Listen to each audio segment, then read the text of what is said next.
Alors, on a un point commun, Séverine, vous et moi. Oui, je sais. Un gros point commun d'amour, vous avez des jumelles, Oui. des petites filles et moi aussi. Océane et Ophélie. Oui. Océane et Ophélie, deux jolis prénoms en haut. Oh. Sauf que vous avez connu quelque chose que je ne connais pas et Je vous souhaite pas. Merci. Et on va en parler parce que c'est quelque chose qui peut toucher de nombreux parents. Vous avez deux jumelles, deux petites filles qui sont autistes, Oui. l'une et l'autre. Et ça fait 3 ans, en clair, que vous êtes dans un combat terrible Oui. et complexe, qui en tout cas engage une grande part de votre vie, pour aider vos petites filles à vivre au mieux leur handicap, si on peut appeler ça un handicap. C'est ça? Handicap, oui. Ouais. Vous l'avez découvert comment exactement? À l'âge de 2 ans, elle ne parlait toujours pas. Donc on a commencé à faire des démarches au niveau des médecins et ça a duré environ 8 mois. Et suite à ça, on a fait des bilans et puis on a été orienté vers des pédopsychiatres et tout ça. Et à l'âge de 3 ans, on les a diagnostiqués autistes, un trouble autistique. Elles ont aujourd'hui 6 ans et demi. Et pour l'instant, elles ne parlent pas... Des petits mots, mais bon, ne parlent pas. Merci pour les documents que vous avez prêtés, les photos, les tournages qu'on a pu faire chez vous avec évidemment votre agrément.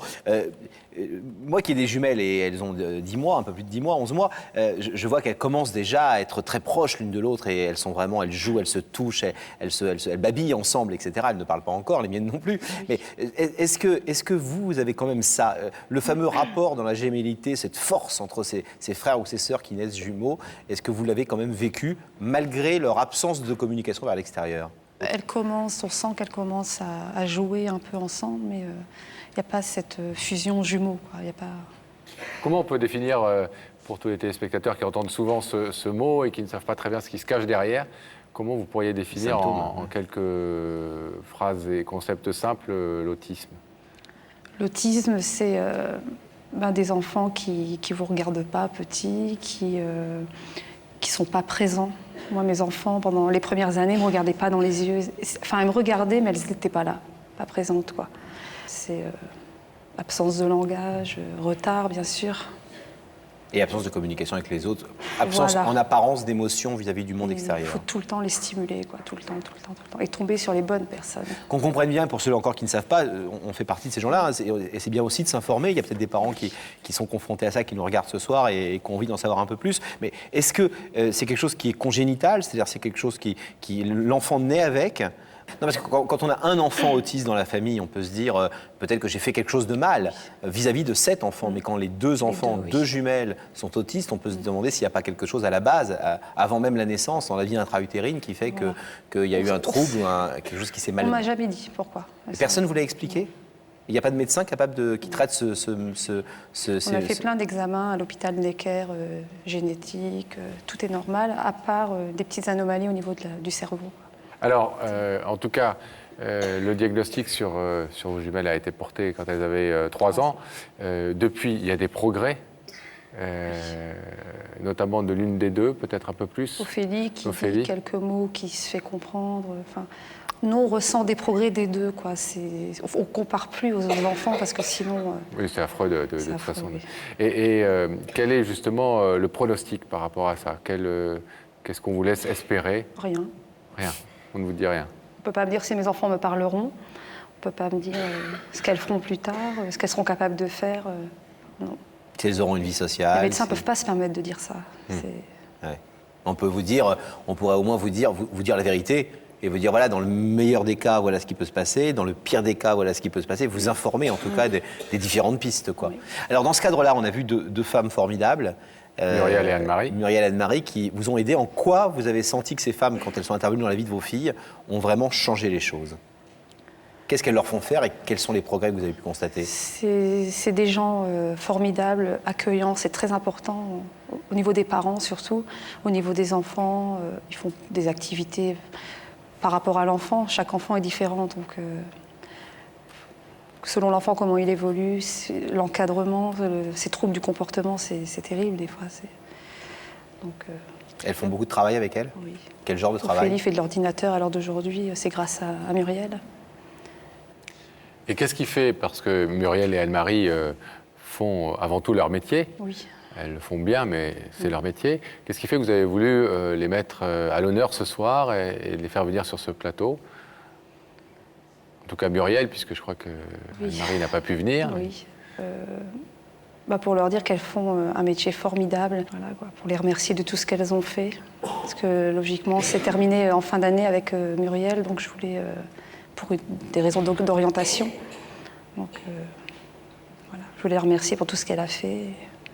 Alors vous allez pouvoir dire à Muriel tout ce merci que vous avez sur le cœur et que vous voulez lui exprimer ce soir.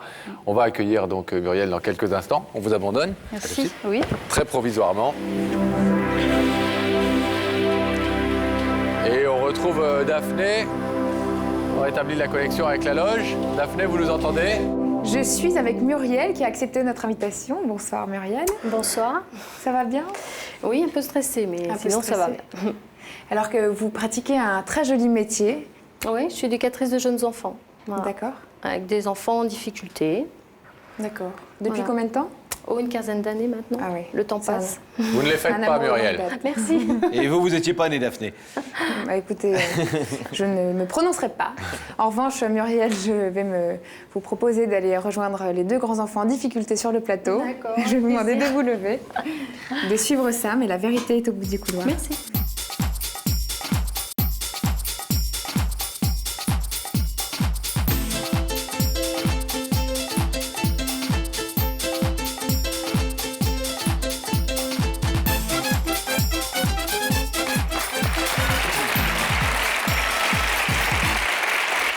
Bonsoir. Vous allez bien? Je vous présente Laurent. Asseyez-vous là. Des applaudissements chaleureux que vous méritez bien, Muriel, avec ce beau métier, mais c'est pas forcément de ça dont on est venu parler ce non. soir. Hein. Oui, Vous connaissez l'émission? oui. Vous la regardez? Oui, avec mon mari. Bon. Il va bien, votre mari? Il travaille là. Bon, comment s'appelle-t-il? Eric. Eric, on vous Si tu salue. nous entends, Eric. On salue Eric, et donc vous pensez que ce n'est pas Eric qui est de l'autre côté de ce pensé- rideau. J'ai pensé Eric? à Eric, Et pour vous dire quoi? qui m'aimait. Il vous le dit pas assez? Ah si, il Bon. sait me le dire, mais il était capable de me le redire en plus grand encore, quoi. Trop mignon. Qui sait? Un petit indice peut-être pour voir si c'est Eric ou pas de l'autre côté du rideau. Regardez là-haut, Muriel, s'il vous plaît. Est-ce que vous pensez que dans la vie, il vaut mieux agir qu'espérer? Ah! Est-ce qu'il C'est original. Est-ce qu'il vaut mieux agir qu'espérer? On peut espérer en agissant, on peut agir sans espérer. Ouais. En clair, selon vous, la vie est faite d'espoir ou plutôt faite d'actions concrètes pour peut-être atteindre d'ailleurs ces espoirs? Il faut les deux. Il faut agir et espérer, c'est sûr. Ouais. Eric? Je sais pas. Vous êtes plutôt quelqu'un qui reste comme ça. On a l'impression, le peu qu'on sait de vous, que vous êtes plutôt du genre à agir, à essayer de faire bouger les choses, Fonceuse. plutôt qu'à Oui. Ah que oui. d'attendre qu'elles bougent d'elles-mêmes. Seul, c'est pas toujours possible, mais ensemble, souvent, oui, on peut faire des choses intéressantes. Ouais. Alors la personne qui est venue vous parler, c'est quelqu'un qui manifestement trouve que vous faites avancer les choses. Ouais. On regarde ensemble de qui il s'agit. Son visage va apparaître dans l'écran, regardez.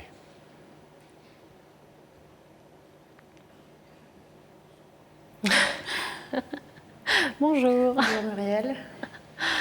Je suis très touchée. Ça n'est pas Eric. Non. Est-ce Vous que vous voulez savoir- reconnaissez Séverine? Ouais. C'est une jolie maman. Très Est-ce que vous voulez sympa. savoir ce que la maman de Ophélie et Océane est venue vous dire? Bien sûr. Alors c'est à vous, Avec Séverine. plaisir. Bonjour Muriel.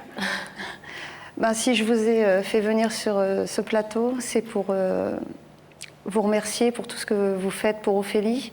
Je voulais dire que vous étiez quelqu'un de formidable.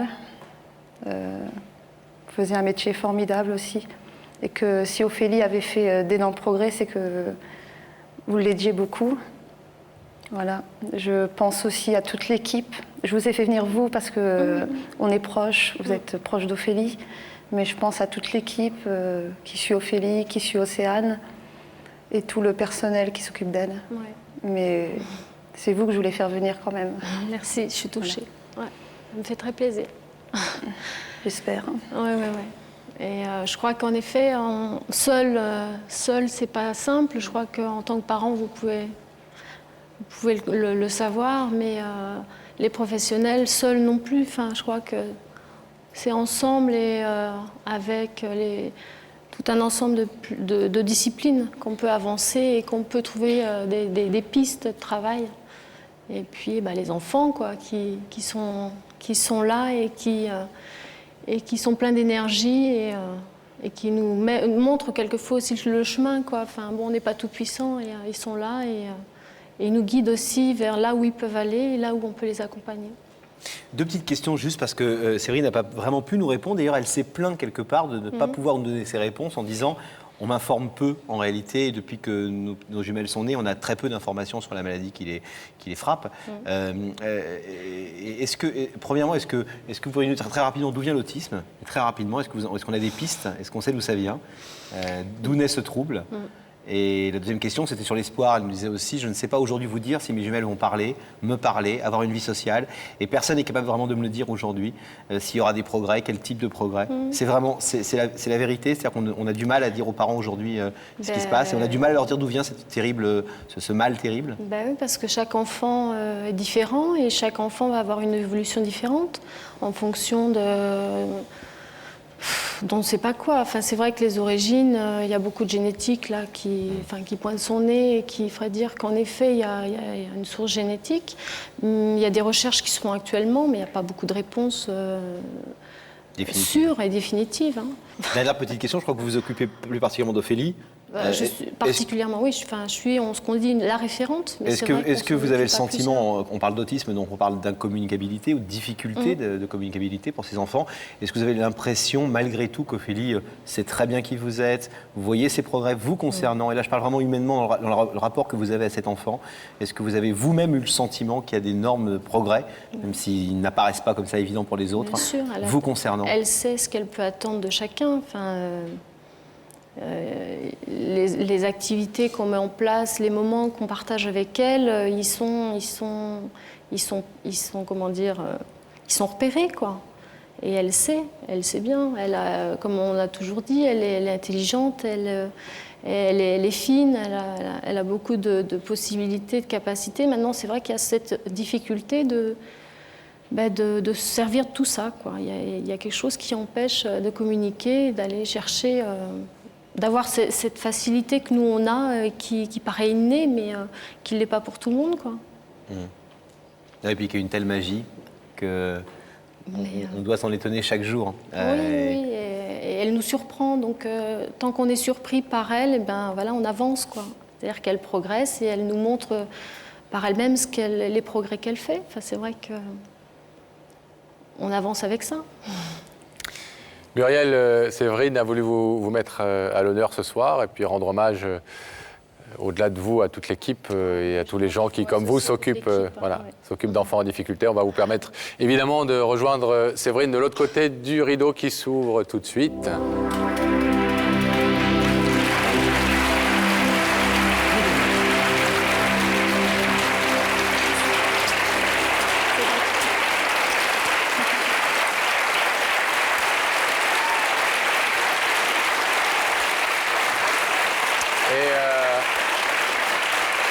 On est content que l'émission serve aussi à ça régulièrement, à mettre à l'honneur des gens et des professions dont on ne parle pas suffisamment, et puis à mieux faire comprendre au travers du témoignage de Séverine à plein de parents ce que c'est que cette souffrance, mais aussi cet amour que vous avez pour ces petites filles. Et cet espoir. Voilà. Vous leur faites un bisou de notre part. Merci. Madame, bravo.